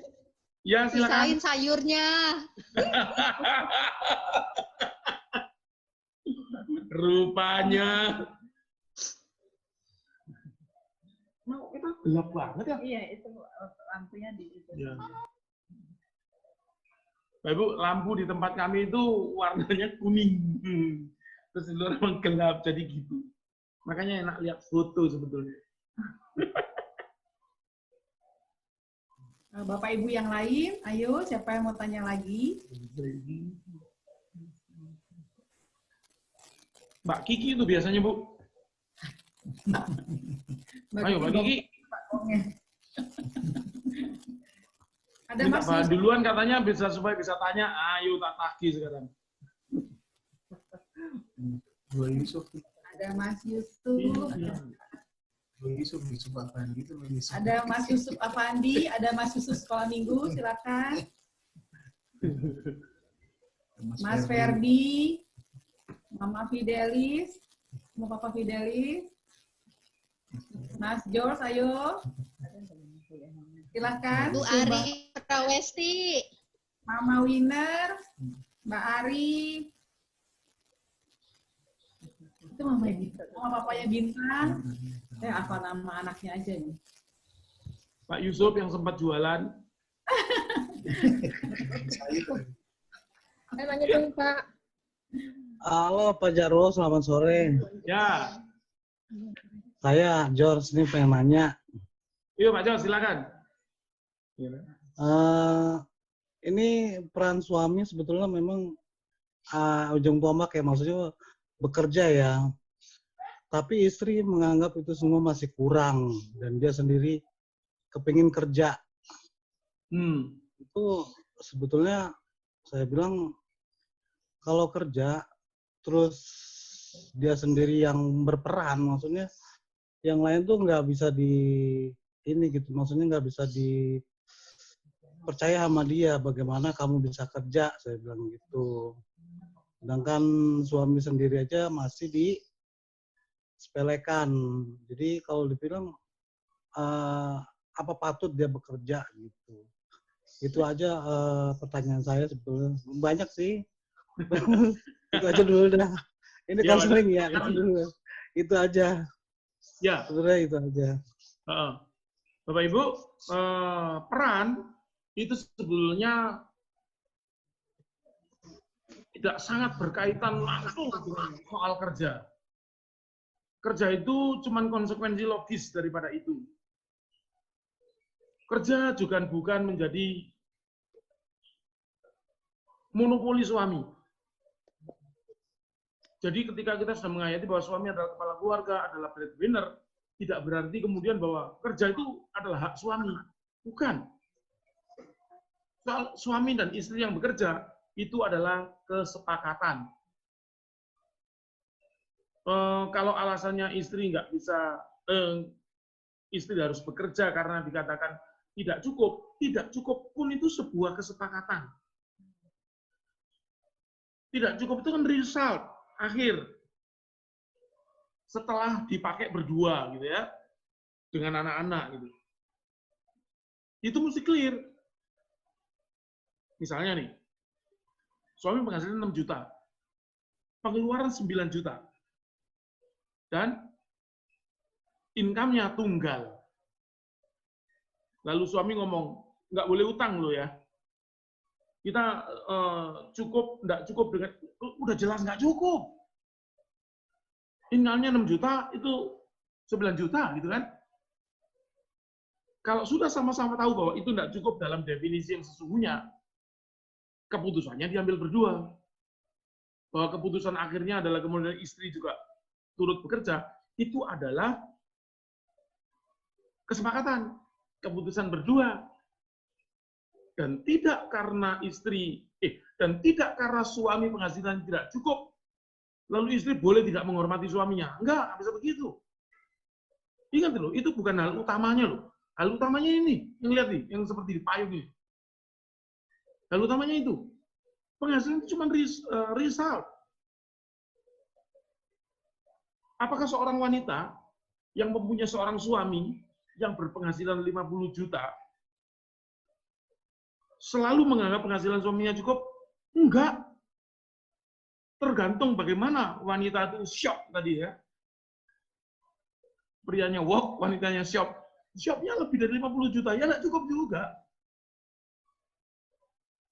Dan apakah kemudian para suami yang penghasilannya harian, mungkin cuma puluhan ribu, lalu patut untuk tidak dihormati? Ya enggak juga gitu. Jadi, ingat, dasar pernikahan kita adalah keinginan untuk tumbuh bersama dengan Tuhan di dalam pernikahan tadi. Lalu perannya jalankan masing-masing. Tetapi kalau dalam menjalankan peran itu ternyata ada sesuatu yang dirasa kurang, diperbaiki bersama. Solusinya diambil bersama. Tidak mengulik-ngulik soal wibawa, soal kehormatan, soal saya tadi agak nggak sepakat ketika disebut kekuasaan tadi ya, bukan. Wibawa, penghormatan, apa namanya ya? Seperti itu, bukan itu kaitannya. Kaitannya adalah penghasilannya kurang mencukupi dari kebutuhan dan gaya hidup yang dijalani. Itu yang diselesaikan. Berdua, bukan saling menyalahkan, bukan saling menekan. Ya kalau begitu kamu yang kerja. Kalau istrinya bekerja karena dorongan itu, kalau begitu kamu juga kerja. Itu paksaan juga, bukan penyelesaian yang baik. Saya pikir itu Pak George. Cukup menjawab kah? Ya. Siap. Sudah Bapak. Oke, Ya, terima kasih Bapak. Ya. Terima kasih Bapak. Bapak Ibu yang lain? Waktu kita sudah mau jam 6, kesempatan diberikan satu orang lagi, siapa yang mau bertanya? Saya wakil istri saya. Istri saya mau nanya, Pak. Dipersilakan istri saya nanya sebagai pemimpin.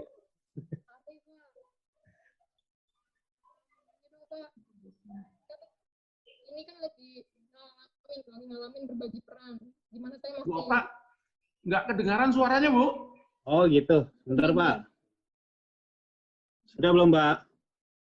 Udah, yang sekarang kalau Ibu ngomong nggak denger. Oh, Oke. kurang deket. Sore, Pak. Mbak Ardi deketan dikit, Mbak. Oke. Nggak, Bu, sengaja, Bu. Supaya nggak tanya. Ini kan saya lagi ngalamin berbagi peran, di mana saya masih masuk kerja dan suami di rumah. Terus pada kenyataannya kan setiap pas lagi saya Bu, kerja, ya. Bu Okta, sorry. Suara ini sekarang bagus. Yang di depan tadi nggak kedengaran apa-apa. Boleh diulangin, mohon maaf. Oh, Ya. ini kan udah. Ya. Sekarang saya lagi merasakan berbagi peran. Ya. Di mana suami yang kerja dari rumah dan saya yang masih tetap harus berangkat ke kantor. Jadi anak sama bapaknya. Nah, pada kenyataannya selalu tugas dari sekolah tuh nunggu saya pulang dulu. Jadi kalau pas lagi saya kerja, anak tuh kadang-kadang masih telepon, "Mami kapan pulang?" Di sini dimarahin jadinya gitu. Jadi kayaknya balik lagi saya juga nanti pulang ketemu sama yang tadi udah switch tugas gitu. Gimana gimana caranya biar anak tuh bisa deket, karena mungkin dulu waktu kecil sering ditinggal-tinggal sama bapaknya, jadi nggak begitu deket. Pas sekarang ada kesempatan untuk deket, malah anaknya kayaknya bolak-balik telepon juga. Pas siang-siang saya lagi di kantor, dia telepon, "Nih pulang dong," gitu, buat ngerjain tugas gitu. Seperti itu, Pak. Gimana cara biar deket anak dan bapak? Terima kasih. Caranya adalah Ibu mesti membantu Bapak. Ngomong ke anak, apa sih yang membuat anak-anak merasa dekat dengan ibunya, serve yang berbeda antara Bapak dan ibunya. Ini satu hal yang wajar ya. Bapak Ibu, saya ingin sedikit kesaksian nih. Satu orang ibu di dapur, itu tidak akan pernah tergantikan oleh 15 orang ayah di dapur. Satu ibu di dapur tidak akan pernah tergantikan oleh 15 orang ayah di dapur. Ini pengalaman pribadi. Kenapa? Cara berpikir laki-laki dan perempuan berbeda. Laki-laki itu praktis mikirnya. Kalau ada duit banyak, ya ayo kita makan-makan, seneng-seneng, nggak apa-apa. Kalau duitnya sedikit, ya sudah, makannya cukupnya aja. Kalau nggak ada duit, ya tahan, nggak makan dulu. Itu laki-laki. Perempuan tidak bisa begitu.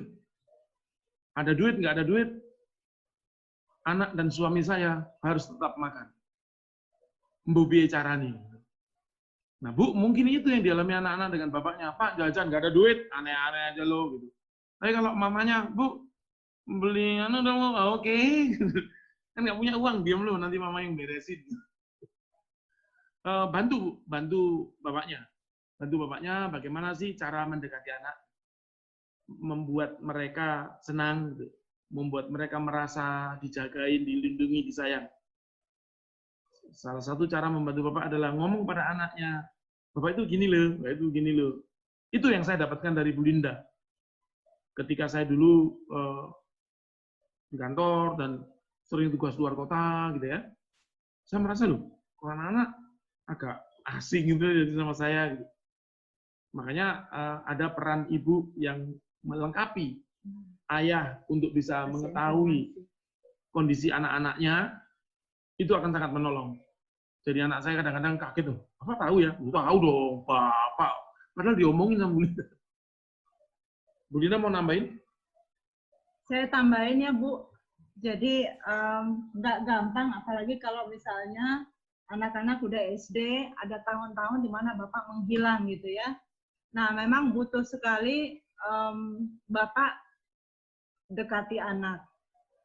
Itu yang pertama. Jadi ada waktu kebersamaan, quality time sama anak, membuktikan kepada anak bahwa Bapak itu punya perhatian ke anak.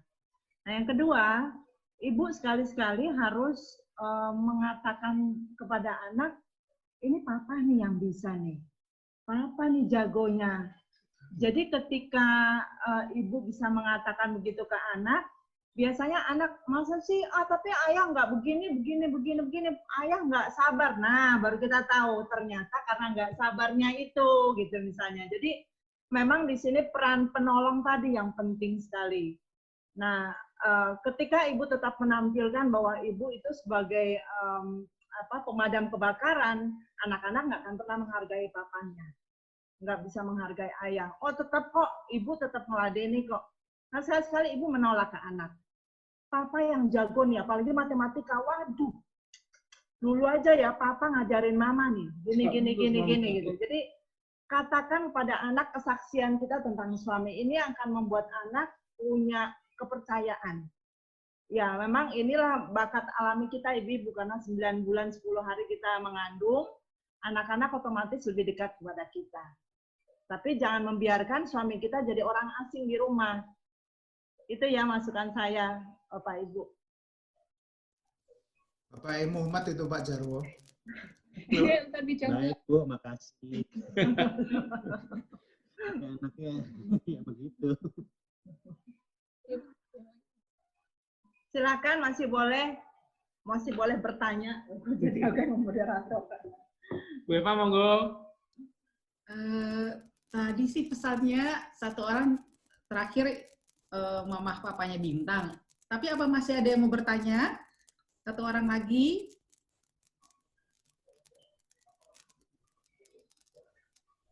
Masih ada?